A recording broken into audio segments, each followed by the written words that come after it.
โ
Menyoal sing suwi, menyoal sing suwi.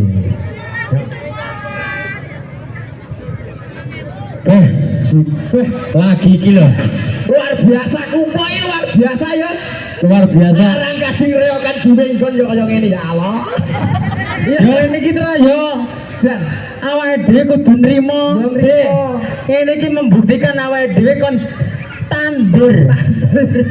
Lapangane banyune sakmene ora apa-apa. jungkir walik lunyu. Ora maido. Ora apa itu. Berarti membuktikan Masyarakat Gusti Allah iki tresno kali masyarakat. apa nih marga masyarakat ini karo Mbak Lurah karo sing kaya goyo-goyo ki sangat tresno ning awake dhewe. Ora tresno piye tanggapan dicepakne lapangan dibanyu sisan. Basa aku jungkir walik kepleset bokongku anyep. Ora apa-apa. Hubungan dhewe iki totalitas Yos. Ya totalitas Totalitas. totalitas tanggapan ning kene iki disyukuri. Tahun ngarep awake dhewe kon tanggapan Nyapa? ning sawah Nyapa? ndut-ndut. Oh ya ramah itu. Luar biasa. Luar biasa loh Gus. Heeh. Masyarakat Kupo ini enak reokan penontonnya Masya Allah. Penontonnya ora tahu sepi. Mergonya apa? Yo mergo masyarakat kene ngerti Yos, Kompak membudidayakan ikan lele. Pokoknya ini membudidayakan seni budaya. Nah, ya kuwi. Ora ama itu warga masyarakat Kupo ini mayoritas ngene. Luar biasa. Pokoknya Kupo ini duwe gawe patang dina patang bengi. Dia ingin nanggap gajah, Gajah. mau nanggap unta. Toh, Iki mau reokan, sesuk nanggap jaranan. oh somben nanggap Sombene nambah bantengan. Oh ya ramah itu. Penontonnya komplit komplit dalam acara bersih desa dongakno Gus. Nggih. Mugi-mugi masyarakat Kupo diparingi ayem tentrem. Diparingi murah rezeki. Mugi-mugi sing rawuh teng mriki taun ngarep munggah haji. Amin. Muga-muga sing rawuh teng mriki duwite tambah akeh. Amin. Mor ngono tok. Iya, Mangan kerupuk ning Sandi Sumur masyarakat Kupo didungane. panjang umur. Mangan kerupuk lawuhe wedi masyarakat Kupo didungane. Anune gedhi. Lah kowe Rezekine gedhi. rezekine gedhi. Si penting kene iki guyub rukun Guyub rukun. ngresiki desane. Mugi-mugi bar acara iki desane tambah resik, Tambah resik, tambah maju. tambah maju, komplit.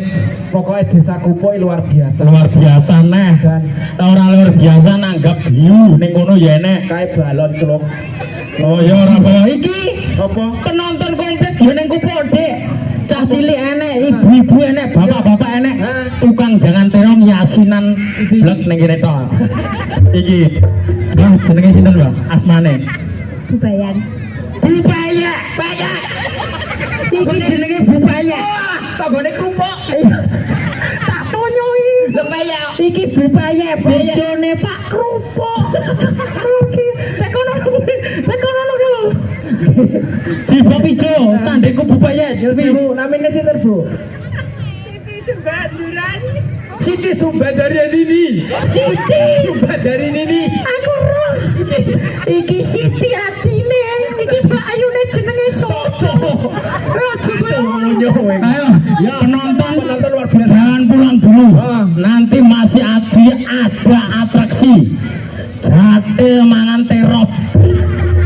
Enak iki. ora? Yo jenenge Pak Lurah Kobor e. Oh, iya. Kalau sapa? Iya toh? Iya.